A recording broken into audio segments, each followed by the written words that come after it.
लाहौर बसंत के रंगों में रंग गया। लाहौर की कदीम पतंग मार्केट अंदरून मोची गेट है एक बार फिर बसंत के रंगों से भर गई है। पतंगबाजी के शौकीन शहरी बड़ी तादाद में मार्केट पहुंचे, जहां रंग बिरंगी पतंगे, डोर के पन्ने और बाव ताव का शोर एक बार फिर सुनाई दिया। लाहौर से नादिर चौधरी की रिपोर्ट देखते हैं।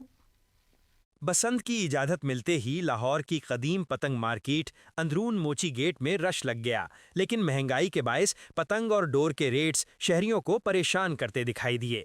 लेकिन इसके बावजूद बसंत के मतवाले दर्जनों पतंगे और डोर खरीदते नजर आए। हुकूमती एसओपीज के तहत सिर्फ क्यूआर कोड वाली पतंगे और मंजूर शुदा डोर फरोख्त हो रही है। बसंत तो सबके लिए खोली गई है, मतलब गरीब बंदा तो ये अफोर्ड नहीं कर सकता जितना इनका रेट। कम से कम हुकूमत से हमारी गुजारिश है कि इनके रेट भी मुनासिब किया जाए, जिसकी वजह से हमें भी लेने में आसानी हो जाए। तकरीबन 25 साल बाद जदीद टेक्नोलॉजी के साथ हाथ ना कटने वाले हिफाजती दस्ताने भी मार्केट में दस्तयाब हैं। वहीं दुकानदारों ने कम वक्त में तैयारी और दीगर मसाइल पर तहफ़्फ़ुज़ात का इजहार किया। हम यही समझते थे, पहले हम अपने बड़ों से सुनते थे कहानियाँ जो सी होती थी वो झूठ ही लोगों ने सुनी थी। ये वो कहानियाँ जो आज हमने साथ चौथी देख ली है। ममानत में ये है कि डेढ़ तावे से ऊपर का गुड्डे का अलाउ नहीं है और 4 गिट्टी से ऊपर की पतंग नहीं है अलाउ।